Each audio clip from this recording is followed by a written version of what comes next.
আজকে চলে আসলাম সিরাজ চুই গোস্তের একদম শর্ট রিভিউ নিয়ে।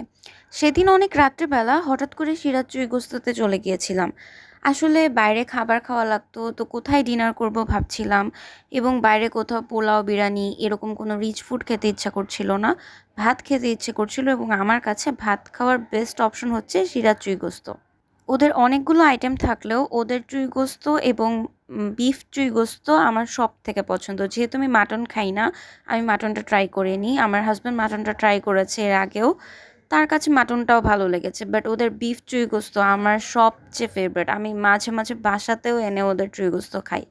তো সেদিন যেটা হয়েছিল যে আমরা অনেক রাত্রে গিয়েছিলাম, তো অনেক রাত্রে যাওয়াতে যেটা হয়েছে যে আমরা অর্ডার করলাম। অর্ডার করার পরে ওরা নিজে থেকে এসে আমাদেরকে বলল যে ওদের ট্রিগোস তো অলমোস্ট শেষের দিকে, তো আমরা কি অন্য কোনো আইটেম ট্রাই করতে চাই কি না। যেহেতু আমার ওদের ট্রিগোস্তটা অনেক বেশি ফেভারিট, তো আমি অনেক ডিসঅ্যাপয়েন্টেড হয়ে গেলাম, বাট ওদের এই বিহেভিয়ারটা অনেক ভালো ছিল যে ওরা অনেস্ট ছিল, ওরা আমাদেরকে যেমন তেমন একটা পিস এনে ধরিয়ে দেয়নি।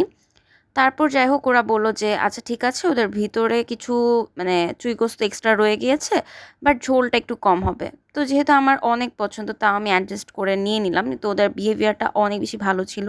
ওরা আমাদের মাটনের বাটি থেকে এনে রসুন সার্ভ করেছিল। আমরা সেদিন আর অন্য কোনো আইটেম ট্রাই করিনি, একটা ভর্তা ট্রাই করেছিলাম, সেটা এখানে দেখা যাচ্ছে না। বাট আপনারা যারা সিরাজ চুই গোস্ত থেকে খাননি তারা অবশ্যই খাবেন। বাই।